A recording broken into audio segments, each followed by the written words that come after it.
right, episode 2. Let's do it. Of the Barn Hour. We got some light cheese rolling action to start us off. Okay. Get us in the mood. Never seen this before. Caleb, have you seen this? I have not.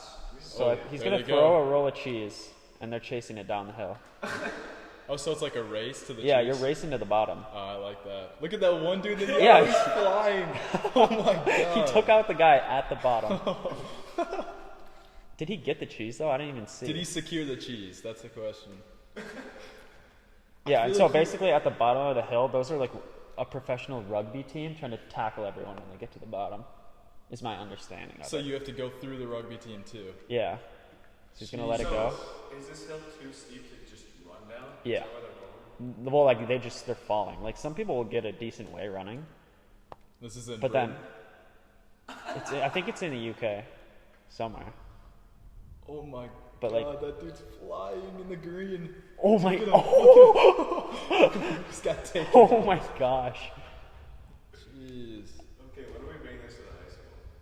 Dude, this would be so sign me painful. up. Let's watch one more down the hill, Can and you then imagine how nauseous you'd be after that? Oh my gosh! Or like how your many head would concussions, feel? dude? Yeah. Look at that guy, tarp off and everything. He's committed. That is wild. For people watching, this video is called "Cheese Rolling Compilation: 10 Minutes of Mayhem." Very quality video. I would highly recommend. See, This these is people a are just sliding down on their butt. That's lame. That's lame. Like you cannot just do gotta that. send it down there. Oh, she's got whiplash. Oh, she's hauling now. Oh! I love it. All right. That was a solid start. Love that. All right, so on to deeper topics On now. to philosophy. Yes. Great I transition. think that's a transition that's never been made before. Yeah. Is cheese rolling to what Alrighty. is this? Caleb. did Okay, some so in our last episode, we talked a little bit about the soul and how we know that we have a soul. So Roman said, we were talking about consciousness. Roman said that, well, I know I have a consciousness because I'm thinking right now. And then he asked, how do I know that I have a soul? And I'm just kind of like, Didn't have a I don't know. response. Okay, so I looked up a little bit of Aristotle, a little bit of Aquinas, see what they have to say about it. Bro did some research. Yeah, he He did. went deep. Unfortunately, I didn't have time to really dive into it, but so at its base level, there are 3 types of souls, and Aquinas says there's actually 5, but most of the time, people are just talking about the 3 types. Okay, so there's a vegetative soul, which is the type of soul that every plant has. So like, well, first of all, a soul, what we mean by a soul is just the animating principle of life. So like what makes something alive. Okay. All right. And so how do we know I have a soul? Just because I'm living right now. Okay. And actually the ancient philosophers, they didn't really make arguments for like how I know I have a soul. They just talked about the soul because they just assumed that we have one, basically. So can I stop you right there? Yeah. Are you saying that consciousness is a soul then? Or are you saying the act of being alive Yeah. is a soul? The act of being alive. So anything living has a soul? Anything living. And then there are different types of souls. Okay. So that's what I'm about So to go get on into. with the next types. Okay. Right, so there's the vegetative soul, which is plants. All plants have a vegetative soul. So, and each type of soul has different powers. So the powers, we say, of a vegetative soul are the ability they have like nutrition, reproduction, and they have the ability to grow. Okay. Gotcha. Okay. And then every animal, not including humans, have what's called a sensitive soul. So I'm not exactly sure what the powers of a sensitive soul are, but obviously it's more than plants. They have like a greater life form, you could say, Okay. but not as great as human.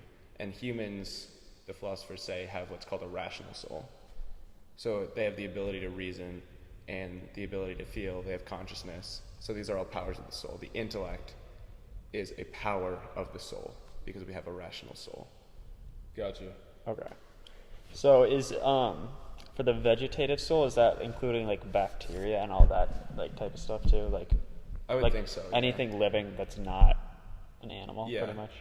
And it maybe, I don't know if the philosophers got into this, because I don't even know if they knew Well, they what didn't know that bacteria was existed. back then. So that's why it can be a bit of a hard time because it's Yeah. like obviously humans evolved from apes. I think we're in consensus about that.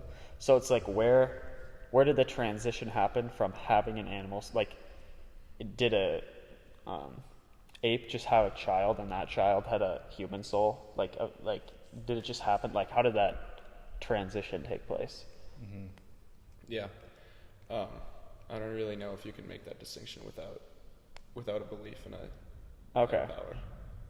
Yeah. Because, I mean, you could say that, well, Question I have too is, I mean, when we're talking about animals, like if, for those who can't see it, we have a screen up here. It's going on like animal consciousness. Do we think that animals have, so if they have a soul, we're deciding on that in terms of being alive, what is the difference between an animal experience and a human experience? Like, are we saying that for sure they don't have consciousness? Because I don't know if we can determine that. well, I would say animals have consciousness, But they don't have intellect. maybe not Actually, they do have sentience. intellect. Yeah. Well, I mean, It's- what would you say is the difference between instinct and intellect? That is true. I Okay, mean, we definitely touched on that last week, but I would say the difference between humans and animals is the animals don't have the ability to grasp at the abstract. So they don't have the ability to understand things that are immaterial. So one example I've heard is like a circle. okay, yeah, Have you ever seen a circle? I've about it. I would personally say seen a so. circle. Yeah, What is a circle? set of points equidistant from a Right. center point. And have you ever seen something that every single point is exactly equidistant from the center point? Probably not. Right. Because it's Too small to. it's impossible to have that. But you can in still the perceive the material idea of a circle. world. Right. Okay. And so Aristotle would call that the form versus the matter of something. Actually, that might be Plato. Anyway. So it has a form which is immaterial. And then the matter is what we see or what exists in the physical world. Okay. And humans have the ability to grasp this idea of a circle Without ever actually without seeing ever it. having actually seen it. Okay. I see what you're saying. Yeah, I think that is a solid definition. The whole idea of, I think we should talk about instinct though, Joe, you mentioned that. Like the whole concept that animals are just born basically with like algorithms to perform.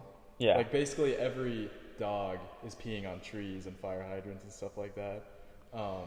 They all like to play with balls. They run like the script. Yeah. Like the bee knows to go pollinate all the flowers. Yeah. Like that's just so wild that it seems to me that there's something being transferred down from generation to generation. And you bring up a great point where it's like, are they using reason in their environment to perform those tasks? Or do they just know? Or are like- they running off some sort of script? And if so, like, is that just genetics? And if it's genetics, then it's like, are we running off a script? Yeah, well, I feel like you could almost argue that, like, I don't think that I believe this, but, like, you could say there's a possibility that humans are, like, just running off a script, like, the interactions with their environment are, like, obviously influencing your decisions, but it's just, ours is maybe either more complicated or it's, like, more complicated inputs. So it's, like, I don't know, like, a dog is never going to, like, play a sport or something, but a human will. But it's like, is that because humans are like making like that conscious decision, or are they like they're just getting put in a situation where that's like their choice? I don't know if that makes sense. But like, Could you elaborate on that? like are our inputs, our algorithms more complicated, or is our environment more like complicated, and that's why we are making decisions in like an advanced society type of thing? I see. So it's like, were we given like a more complicated script? Yeah. Yeah, okay. I see what you're saying there. Well, at least with the analogy of sports, Yeah. I would say that sports, like, okay, so animals, they compete in all these different ways Yeah. because they need to in order to survive. Mm-hmm. They compete with the environment, with those around them, whatever, for food. And we don't really have that as humans anymore because we've gotten to the point where we can buy things, we can trade, Oh, yeah. we have the ability to do all these different things, but we still have this like competition in us, this competitive spirit that Yeah. maybe is a vestige of our Yeah. like our Past. our origin, and so maybe that's where sports come from. Well, I think you were talking about like the idea of I don't know what you called it, but like to To grasp an abstract reality. Yeah. Wait, how does that relate to instincts, though? Instinct? No, it doesn't. Was Wait, just do you like mean something you were thinking about? the ability to grasp abstract realities or sports? The sports thing. Well, okay, so the animals have this instinct where they have to like fight each other, Oh, I right? see. And Okay. so that we still maybe have that instinct in a way, Yep. but there's not as much of a natural output for it. Yeah. So our output for that is sports. So then the question would be, would animals have some sort of conscious experience that supersedes the instincts that they have, kind of like what we have, right? Because we have sexual desire, we have hunger, we have Yeah. aggression, all these like instinct sort of things, like the instinct to violence, all that sort of stuff. Mm-hmm. But we also have the consciousness to overrule that, to view all these different instincts and to arrange them in priorities. Yeah. Where we choose like virtue over killing someone, right? 'Cause Yeah. it's an instinct. So we have that. It doesn't seem evident to me that animals have that sort of decision-making capability where they would deny an instinct for some other purpose. I think that's what kind of sets us apart. That being said, though, I don't know if that act of like denial of instinct is how we can define conscious experience, right? Because they could still be experiencing reality while going on their instincts. You know what I'm saying? Like, just because they're acting, like, if we act out an instinct, that doesn't necessarily mean that we're not experiencing reality. Well, yeah. Would you define consciousness as the ability to experience reality? Yeah, I would define it by like subjective experience in the presence. Like, it's kind of like Like this ongoing unawareness thing. of the environment you're Not in? yeah. So we got into this last time. The argument I made was there are spaces in between thoughts when you can still be here. Right? Have you guys ever had that where you're not thinking, you're just kind of in the moment, and there's nothing like running through your mind. Oh, yeah. You're just kind of here, just like in the environment. Sure. Yeah. So I don't necessarily know if, because I think a lot of times we confuse like cognition with conscious experience. Mm-hmm. So it's not apparent. It's not like self-evident that animals aren't conscious to me. I think we have to leave that possibility. Well, I would say that animals with a brain are conscious, but I would just say that they're not. I feel like we've kind of said that a million times. Doesn't but- every animal have a brain, or no? Like maybe coral doesn't have a brain. I mean- Jellyfish? Jellyfish are considered plants, right? Are they? No, Maybe not. don't I may think be so. wrong. That's about so that. weird. Well, like dude, 'cause how do they- I think I'm wrong about How that. does that work? No. I'm I was actually just thinking curious about coral about because that coral we think of as plants, but are actually considered animals. And how I does think it- jellyfish are considered animals, So how do they move then? Do you know? but they. Like I bacteria don't. can move and it doesn't. I have think a brain, people no. know, but It's I all don't just know. like chemical reactions, right? So that to me would be something that would not be conscious. Yeah. Right. Because then it's purely instinct, and they're there to me. So then we get into the area where it's like, does consciousness arise in the brain, or is it Chemical reactions. like something more deep seated? Like just because like neuroscientists like to reduce like consciousness just to like a part in our brain. It's just No, like one thing that I wanted to talk about was like, so like, would you say that your thoughts are like controlled by chemical reactions, or it's something that you're like, is it above the brain? Is it like separate from that? I would say Is it's both. Like there are obviously like there's the chemical reaction that these neurons are always firing in your brain, but there's some sort of deeper reality behind that. Like Okay. I was talking about with the circle. Yeah. Like how can we grasp as something that's abstract? Yeah. Or like even when we're talking about a soul, like we kind of know what we're talking about, even though it's an abstract thing that like we can grasp at it. Okay. I want to propose a situation. So say you take an exact copy of like this universe, right? Every molecule, everything's in the exact same place that it is right now. And then you separate it, you have two copies of the same universe. Is the same thing going to happen both times? If every molecule is in the same, like, are you going to have the same thoughts if every molecule is in the same spot? Probably not. I would say just because of the theory of randomness, right? So what do you think is randomness? Like, what causes randomness? Like the subatomic, Like the electron randomness or electron whatever? variation. Because right, every single thing, like you could freeze all molecules and copy it, and then the next instant, It's a random. everything is random, and we'd still have this couch how it is. Yeah. But every electron is in a random superposition of this couch. So Joe, are you Just so weird to think about. are you basically trying to narrow down into like determinism versus free will? Is that what you're trying to say? Yeah, so like would you say that randomness in electrons is like, would you say that controls your thoughts though? Like would you say that that's where the differences would be caused? That's actually interesting. I would Because- think not, but Because I don't think any of us want to be in a spot where we're arguing that our thoughts are controlled by wherever the electrons happen to be, right? So it's like, but if we do assume that like that's not controlling us, that's not going to change the outcome. How would two copies of the same thing, like the same situation, same atoms, same molecules, everything in the same place, how would those not turn out the same way? Like what could cause like a disruption to make it? well, my answer to that would just be that it's a chain reaction. So something starts on the subatomic level. There's a difference in the way that something happens because so many electrons are different. Or I don't know exactly how it works, but there's so much randomness that eventually something changes, and then we perceive that change, and then like butterfly effect from there.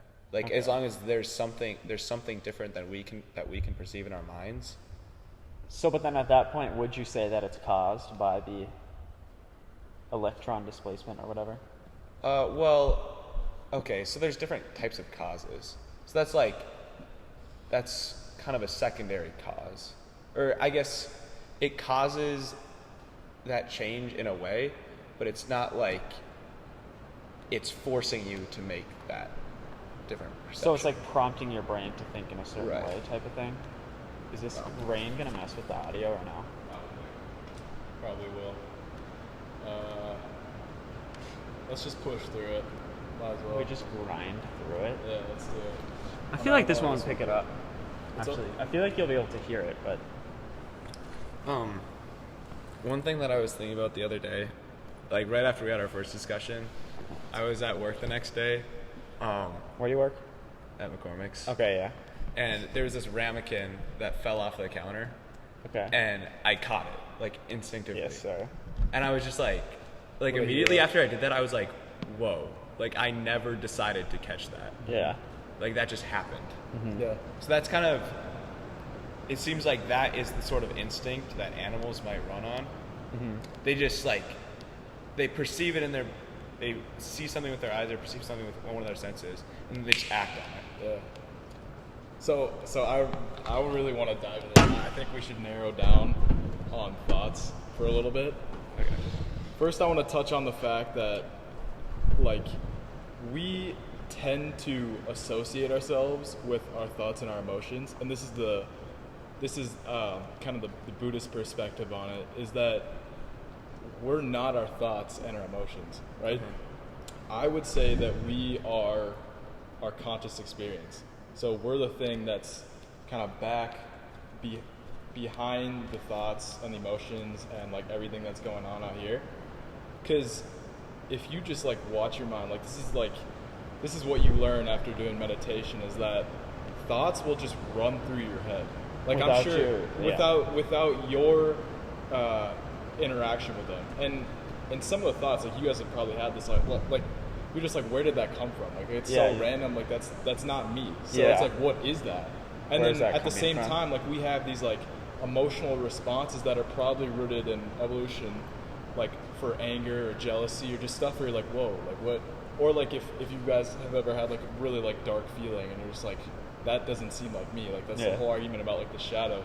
So I think that we are not our thoughts and our emotions, and it gets into a weird place because then it's like, are we just like a receptor for our thought? Like you were talking about, are they in the brain? It's so weird. There's this book called The War of Art by Stephen Pressfield, and it's all about creativity. And he has this analogy about tuning in to the muse. He calls it the muse, right? So it's like out there. It's like the area where creativity comes from. And his whole theory is that you got to sit down, you got to make time for that muse to come and enter your brain, and like those thoughts to come in. It's like it gets in the area where it's like, where are those thoughts coming from? Like, what is creativity? I think we don't talk about that enough because people tend to associate their thoughts with themselves. So I was wondering what you guys think about the whole idea of creativity and creative thoughts. So that argument is basically like your thoughts are coming from some outside. Yeah. So source. Whether that would be like the brain, or whether that would be some outside source. I don't know. It's cool to think about, like, if we're kind of like a radio that's tuning into a frequency. Like, all the creative geniuses, like Einstein, Da Vinci, like maybe they were just like fine-tuned to some frequency, and they were receiving these ideas. Because like, there's a I think it's Einstein. I could be wrong, but there have been countless physicists where they'll go to bed and dream. Oh yeah, and then the answer finds them. They'll come away with the answer, like some outside source like came and implanted it in their brain. So I wanted to touch on that, and then also you said something about instinct, about catching the guy.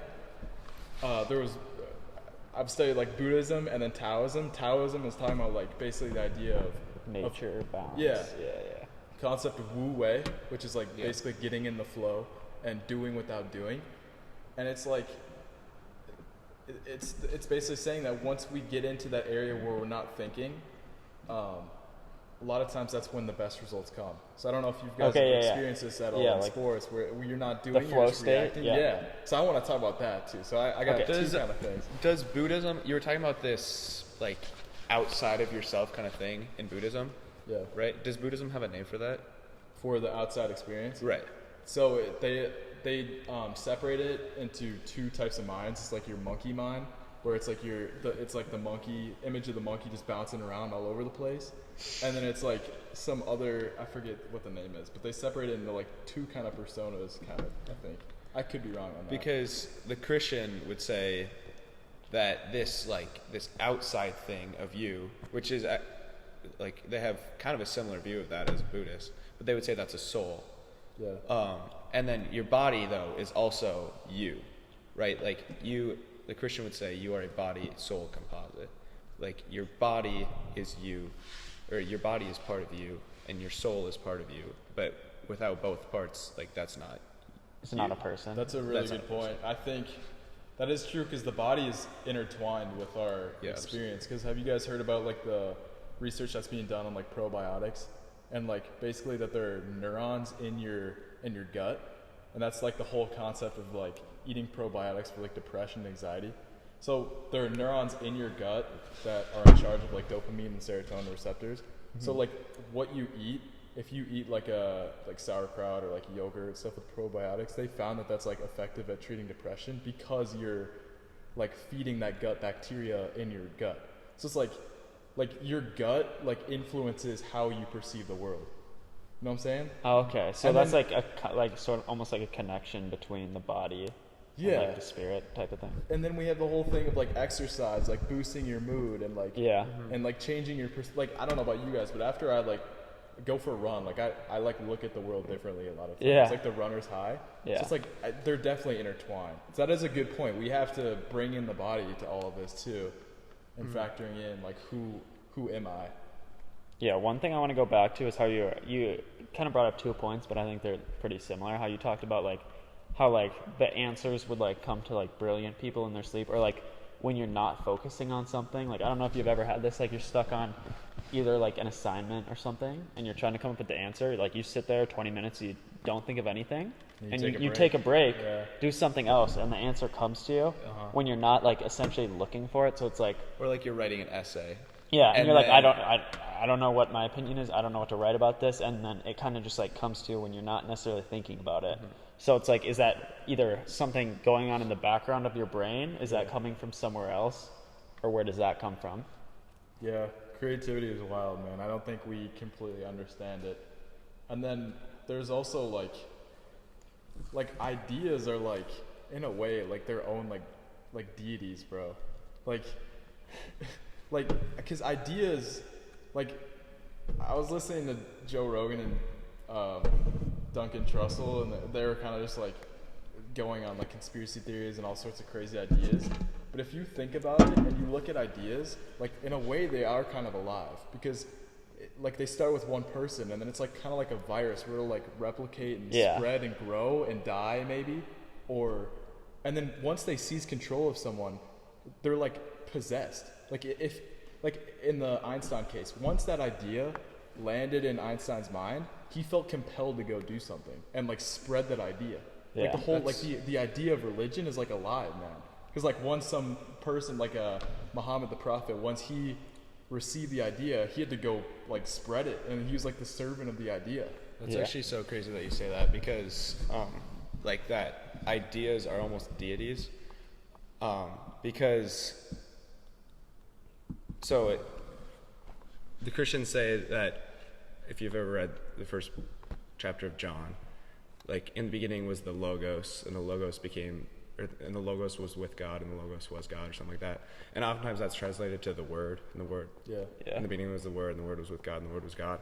But Logos in Greek means, Reason? yes, it means reason, it means study, it means word, it means idea. Yeah. So like this idea, and Christians would say that the fullness of the Logos, the fullness of the idea, is in Jesus Christ. And where was I? Oh yeah, like, so, and Jesus Christ is the deity, is God. Yeah. So when you said that the idea is almost a deity, that just like, that was, Yeah. yeah. Well, I think like that's kind of like a common thing though. Like, I don't know about you guys, but I feel like if I learn something new, like something you find interesting, it's like an idea that you like almost do feel like compelled to like let others know type of thing. So I think that's interesting. And then also like how you talked about how it's like alive, like certain ideas are more fit to spread. So those are the ideas that get spread. Other ones aren't as fit, so they die out. Yeah. So that's like a similarity between that. Survival of the fittest. Exactly. Dude, we become so possessed with ideas that we're willing to die for them. Like, Yeah. we're willing to die for liberty. Yeah. We're willing to die for Religion. all the ideas that founded our country. Like, people will sacrifice their whole life for an idea. So I do think that in some way, like, it's interesting to look at it like that. And then I want to talk about myths. Myths. Okay. Yeah. Because I was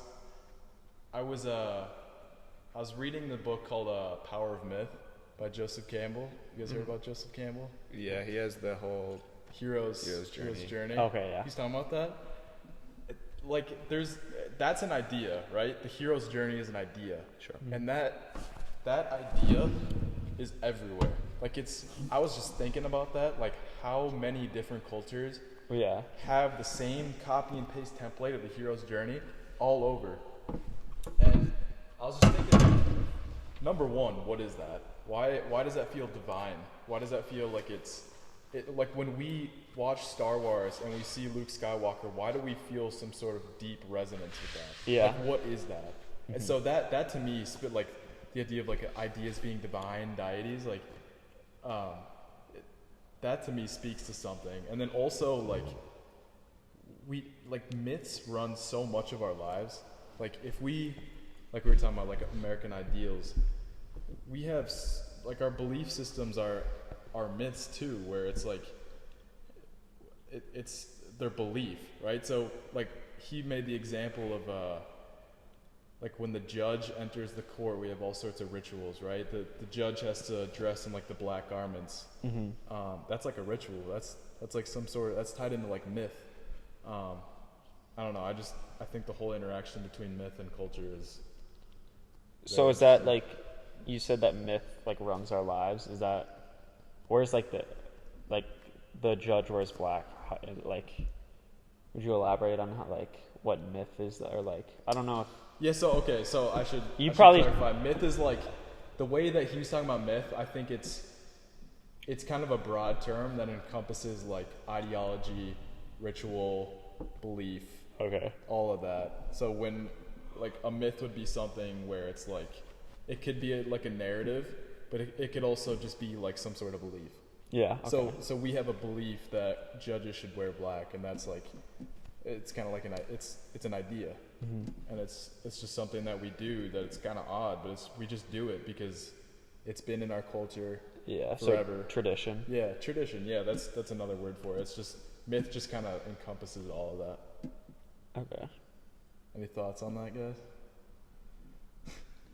I'm still trying to grasp what you're getting at here. Like, did you have? I don't know. What are you trying to say about? I find it interesting that myths run our lives and that we resonate so deeply with them, and that if you look at us as humans, we're drawn to stories. Stories are myths too.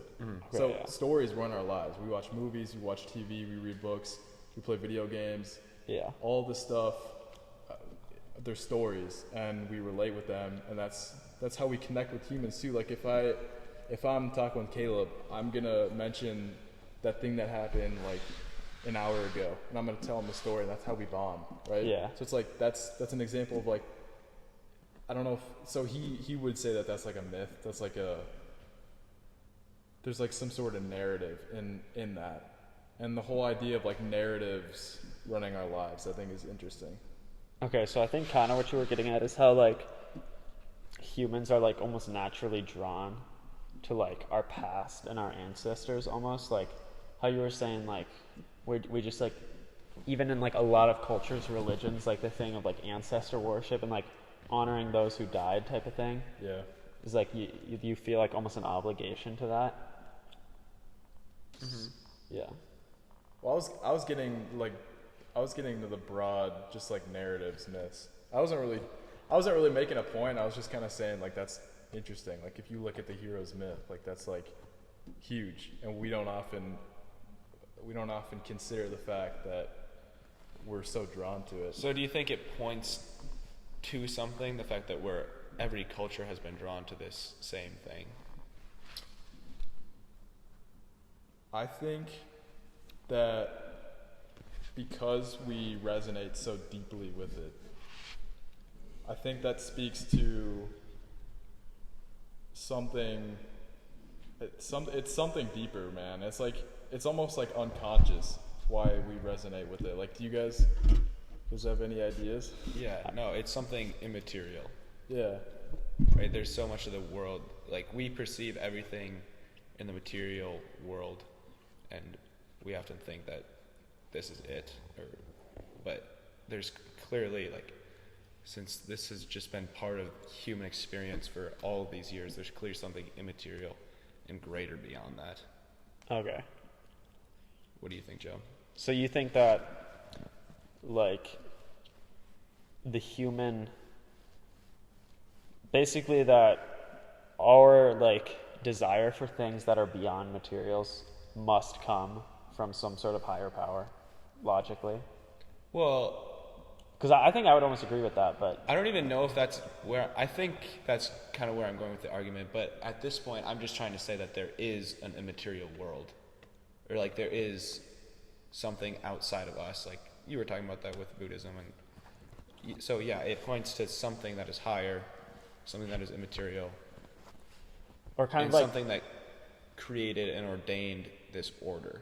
So, like, there's, like, logically certain things that a human would desire, but yet people don't feel fulfillment by those things, and they search for something greater, some sort of, like...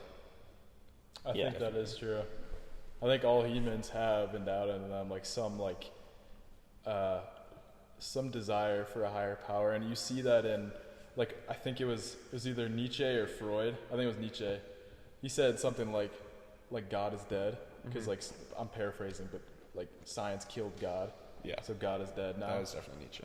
Yeah. So basically, like, once science came in and we tried to reduce like that outside reality that you're talking about, basically like we lost a lot of faith in religion, and I think that I was listening to someone talk about this, that need for a higher calling manifests itself in other areas.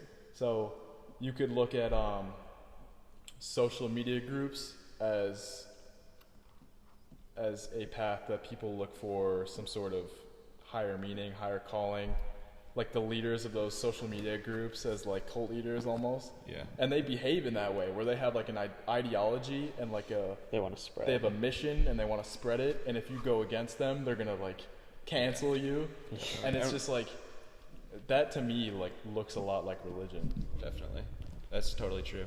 And we should chase that down later, but I want to bring it back to the Nietzsche thing. Like, what's really interesting about that is that, like, he says, science killed God. Is that what he said?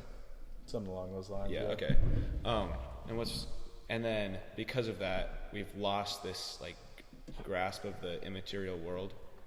And what's really interesting is that science only came about because people started believing in God. Well, I guess there was always kind of this, like, these cult followings of, like, gods of certain places, certain things, but there wasn't always this idea of this one God who created the whole universe. And that was the idea in Judaism, Christianity, and Islam also.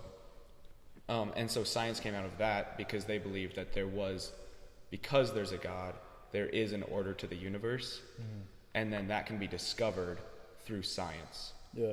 So That's what they considered philosophy, is just like all of these different things that all point towards the one truth. So biology, like all the philosophy, I was saying that's philosophy. Biology, theology, psychology, all these different studies lead to the one truth, which is God, or at least that's what they thought for sure. And then scientists started to believe that, we're discovering all these things without God. Why do we need some sort of immaterial? We just need to stick to what's clear and present. And then so that, like, the belief in God gave rise to science. Yeah. And then science killed God. And I think, and obviously there's still widespread belief in God all over the place, and there are so many people, especially like Thomas Aquinas, who believe that science and God, like, they both lead to the same thing. Like, there is one truth, and science helps us get to that truth, and religion helps us get to that same truth. Like, these are all part of the same science. Yeah, so I have two things I want to talk about on that. First thing is that you just ended on like science and religion getting the same spot, and the best example I can come up with on that is Buddhism. Like, I can't remember off the top of my head certain things that they got right, but like Buddhism has been around for centuries, and it's like one of the oldest religions, and they have, the interesting thing about Buddhism is they have like a prescription for living to deal with your mind. Like, they have meditation, and they have all these sorts of things. And recently, like, neuroscience has like paired up with Buddhism, and they've done like studies on like Buddhist traditions, like especially meditation, and they've basically shown that like Buddhism got a lot of things right, and they weren't acting out of they weren't using science. They were just kind of like, it was almost like maybe trial and error, but also maybe like you were saying, like maybe kind of like some outside source. And in the end, they kind of got to the same thing, where neuroscience like advocates like certain practices that will improve your mental health, and Buddhism does the same thing, and they kind of get to the same area. Okay, yeah. I want to go back to what you said though about kind of like this weird paradox between religion and science. Like, it's so crazy to me because bottom line is, in order to do science, you have to have an ideology that goes behind it. You have to be wanting to get somewhere.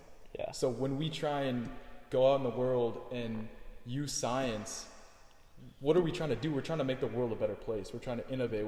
We have some sort of, we have Motive. wind behind the sails. Like, ideology is the wind behind the sails of science. And it's weird because, like, it's like you said, ideology started science, I think, and it pushed it forward, and it was like, we're trying to make the world a better place in God's name, right? God endowed us with this desire to make the world a better place. I would kind of push back on that. It wasn't created out of this desire to make the world a better place, necessarily, although that is one of the purposes. The main purpose was just to find the truth. Like, all of these things. But why are you trying to find the truth? What would you do with the truth? Because here's the thing. Without ideology, you go to nihilism. With nihilism, why would you explore if we're all going to die anyway? Yeah. So there has to be some ideology behind it. And it's like, the thing is, so ideology like pushed it forward, and then science like kept going, like in like a ball rolling, and then the ball kind of like killed ideology, because like people started to reduce stuff. Like reductionism like kills like ideology and meaning, and then it's kind of just like it's like this weird paradox where it's like we got it rolling and then it kind of like killed ideology a little bit, where people don't find meaning anymore, and now like a lot of people turn to nihilism, like nothing matters. Yeah, you are actually right about that. Like, have you ever heard of Plato's school? No. Okay, so Plato believed in this idea that humans never do anything wrong intentionally. The only reason that people do bad things or evil things is because they don't know better or they're not educated. Which you can kind of see where that comes from, but at the same time, nowadays we know that people are educated and we still do evil things. Like, I do things that I know are wrong sometimes. Like I know I shouldn't talk back to my parents, Type of thing. Yeah. but I still do it sometimes, even though I know it's wrong, right? Yeah. Okay, anyway. So Plato started these schools, and from there, like, all these different studies, these sciences just exploded. There was all these great ideas coming out of these schools in Italy and Greece and wherever. And so it was just the pursuit of trying to make the world a better place by educating everyone. And so you're right about that. And then it got to the point where we realized that even though education is a good thing, it's not going to make the world perfect, because people will still do wrong things. Yeah, one thing I kind of want to talk about is, because you were saying how like religion and science are kind of going to the same thing, but I think it's pretty, like, many people have like used their science as like almost an excuse to like just brush a religion to the side. Yeah, like, definitely. Like they say like science should, like, say thousands of years ago people didn't know how physics, science, like how the universe functions, so they said there must be something higher at power. Right. And then I think what happens is a lot of people, like, they learn science, they learn biology, they learn like how stuff, like molecular interactions and how stuff's actually happening, and then they say like, oh, this is how it happens, it's not God running it. So could you like say a little bit about how like you think either that like divergence happened because you said like religions were like kind of like looking into science to, like, I don't know if it was support their belief in God or like what they were going for there, but could you touch a little bit on that? Yeah, so it's definitely just like, when religious people search for the sciences, what they're searching for is the truth, because what they want is the ultimate truth of God, because they want to love God and serve him in all things. So they're looking for that complete truth, which comes from studying the universe that he created. Okay. And so this divergence happened, I guess. Well, first of all, it was because, so Aristotle, Plato, the Greek philosophers so Plato started these schools, and they didn't have Christianity. This was in like 200 or 300. Yeah. Christianity wasn't like a huge thing at that point, but they still had these schools, and they were trying to find a way to make the world a better place. And then Christians came in. They were like, well, some Christians absolutely rejected this idea that in the early church that science and religion should go together. Like, for example, Tertullian, he's like, no science, no philosophy. He thought all the philosophers that went to these schools of Plato were just turning away, rejecting God. And that's kind of true. Like, we see today, scientists are like, oh, well, there's no need for a God because we have all these sciences to explain why these things exist. But there were also a lot of religious people, St. Justin Martyr and Thomas Aquinas, who said, no, these things do work together. These sciences explain the earth or the world that God has made, and these sciences only explain how God chose to make the earth how it is. Okay. Right? So it's kind of like, it's this, some scientists say there's no need for God because we have science. And other people say, no, science just explains God. Yeah, so that's one thing that, like, so, like, going back, this might seem unrelated at first, but, like, going back to the start of the universe, like, there's nothing, right? That's, like, what science tells us, right? Like, however many, 13 billion years ago or whatever, there was, like, nothing. And then all of a sudden, there's a Big Bang. So how are you going to explain that without, like, to me, that's my evidence that there has to be some sort of higher form, because otherwise, like, what put everything into motion? Like, if there's nothing there, then what created it into something? One of my favorite, there's a psychologist named Jordan Peterson, and he has lectures on Christianity and all this sort of stuff. And I was watching one of his lectures, and he's basically, I'm touching on your point. He was basically making the point that all these religions, including Christianity, have representations of this duality between order and chaos. So order is usually like this masculine deity that's contrasted with chaos, which is usually feminine. And you see this all over. Like, I don't have examples on off the top of my head, but like you see this in like yin and yang. You see this in you're talking about God and Like, would the Christian view be Satan? yeah, but also there's and then there's like God and Jesus who are order. So basically what you're talking about is there's evidence of order in the universe, and not just like any kind of order. There's like Like a divine order? it's like genetics, like how like everything seems too perfect, like it's too ordered. Like we're just the right distance away from the sun for life to occur. We have like just the right balance of water in certain areas for our body to function. Like all this sort of stuff where it's like it's too perfect. There's too much order. And it's like that to me also kind of speaks to the fact that there might be some sort of higher power, and that's characterized by the order and chaos kind of thing. Yeah, so one thing that's almost like clashing there for me though is like, so like obviously life is just like extremely complex, and the idea of like just like single cell organisms evolving into like all the animals and everything that we see today, like you have to think like, what are the chances of that? Like that's so unlikely that like that just happens.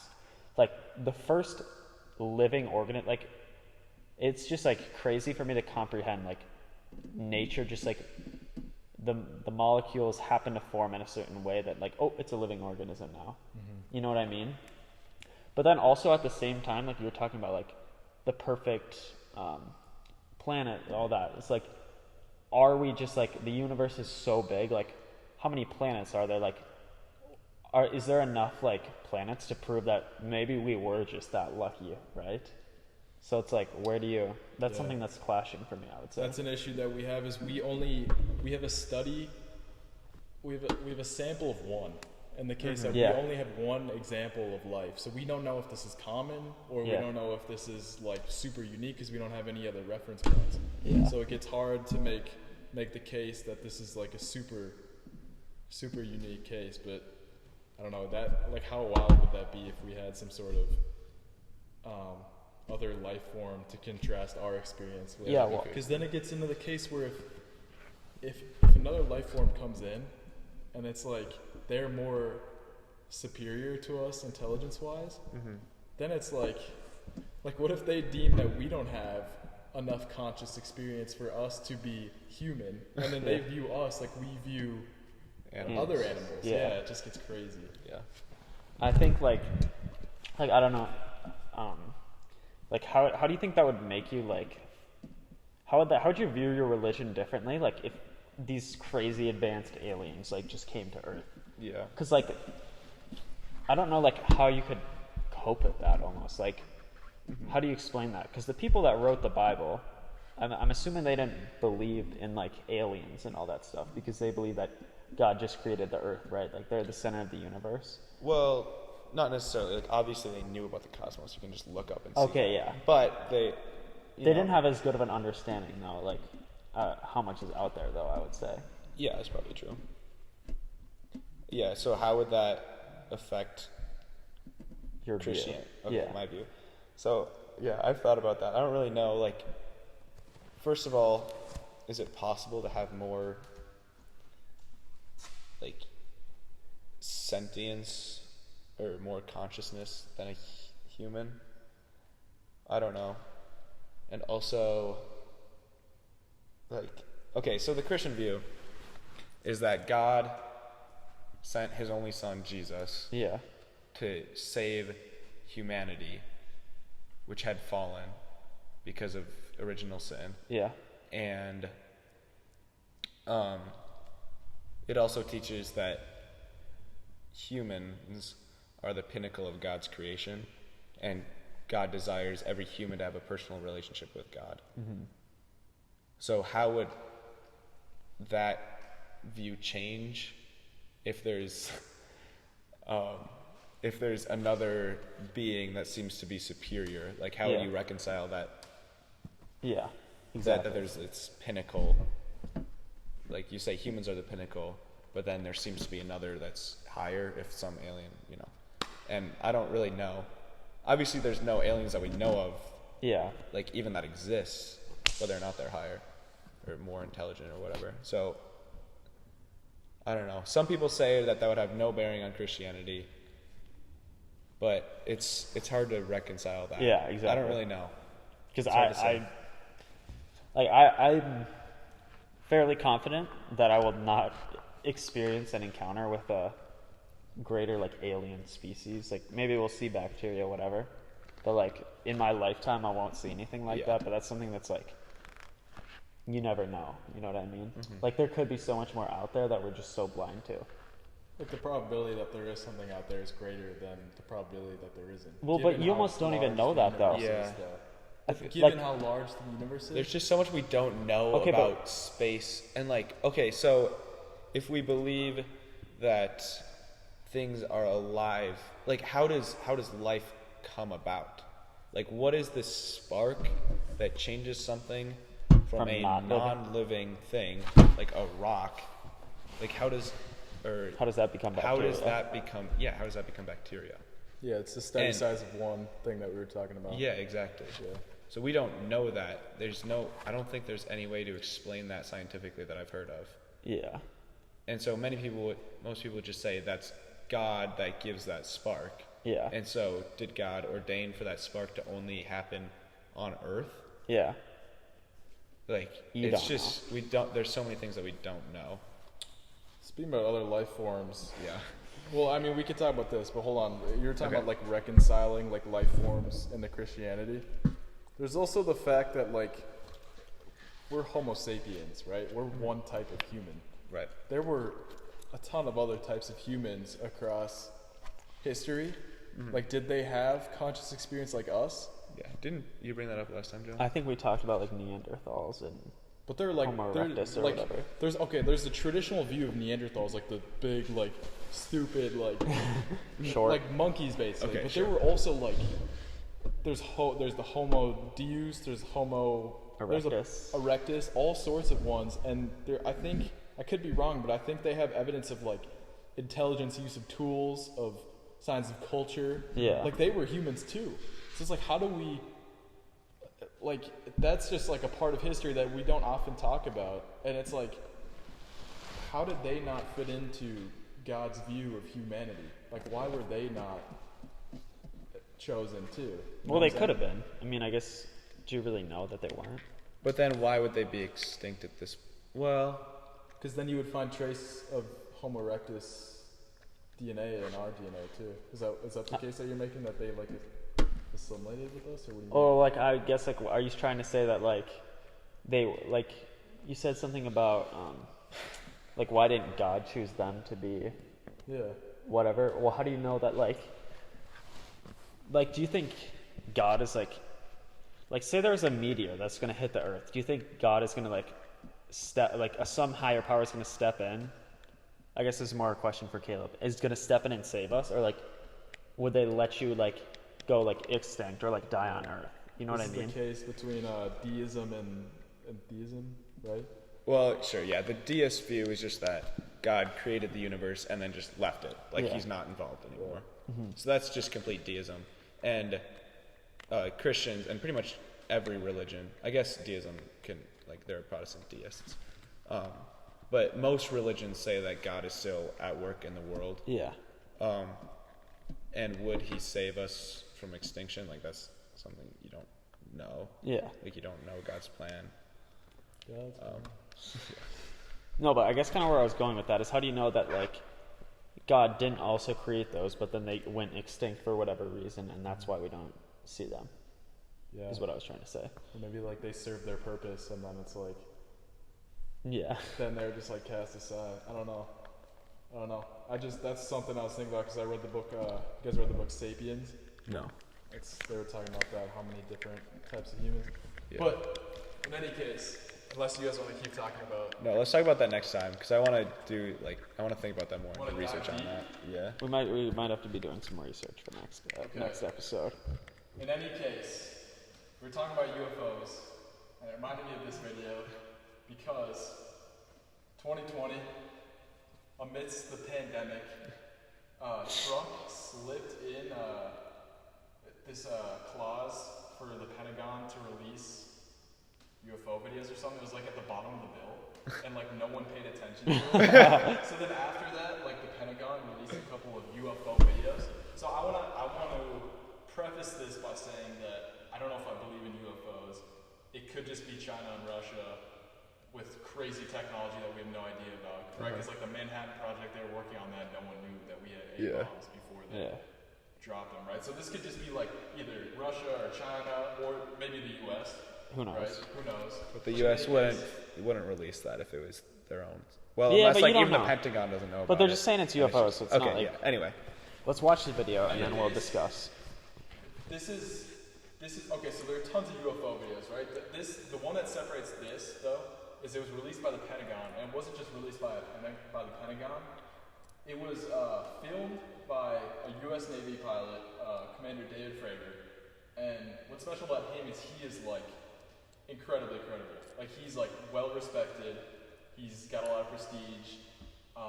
He's not like some like hooligan who just like would make stuff up. and what does he say about this video? Does he say this is absolutely a UFO or? I am not 100% sure what his point is, but he said that this was not a single case. He said that they saw this multiple times. And what happens here, we've hit an hour. I don't think we. Oh shoot, we have. Oh, let's keep going. You want to keep going? Let's watch the video. Okay, watch this UFO. Let's watch the video. Okay, look at this. Alright, so so they're on the water. Let's pause. Alright, pause. Alright, it's like right next to the water, okay? And it's just like idle. It's not moving. Wait. So am I looking at the sky or the water? This is the water. Alright, and it just shot up right there. You see that? Wait, let me see that again. I'm pretty sure it's like right next to the water, and then it shoots up like 60,000 feet. I'm looking at the black thing, right? In the Yeah, middle. this is the craft right here. Okay. That's like the radar. And then it, all of a sudden, hold on. It might be there, or it might be, it's just moving at insane speeds. Yeah. Like, you can't really get a lot of, like, Oh, yeah. perspective on that, but that is moving insanely fast. Is it tiny or is it just far away? I think it's far away. Okay. And also the software that they're using is a little bit crude. Yeah, I can tell. You can barely see it.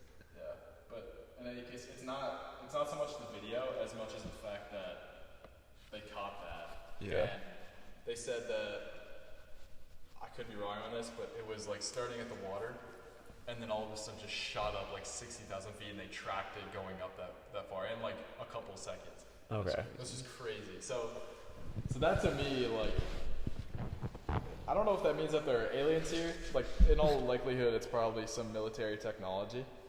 But yeah, what are your guys' thoughts on that? I'm not sure. I don't feel informed about this subject. So. About UFOs? Yeah, I don't have enough frame of reference to comment on that. I do think it is interesting. Definitely interesting. What about the fact that we have no idea? Or you guys want to close this out? Yeah. Yeah, let's save it for next week.